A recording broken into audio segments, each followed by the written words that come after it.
అరుంధతి చూసేదంతా కూడా నిజం కాదు. నీ కళ్ళతో చూసేది కూడా నిజం కాదు.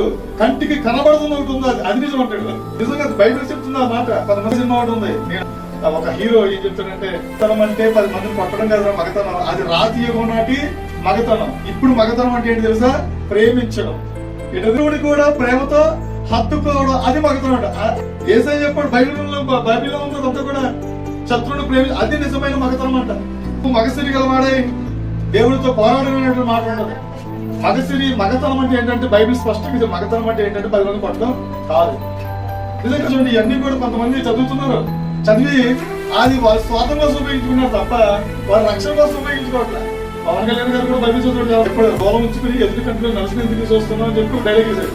కానీ ఆ డైలాగ్ ఎక్కడ బైబిల్ అది. ఇది దేనికి మనం ఉపయోగించుకోవాలి? రక్షణ కొరకు మనం అంత కూడా స్వీకరించాలి.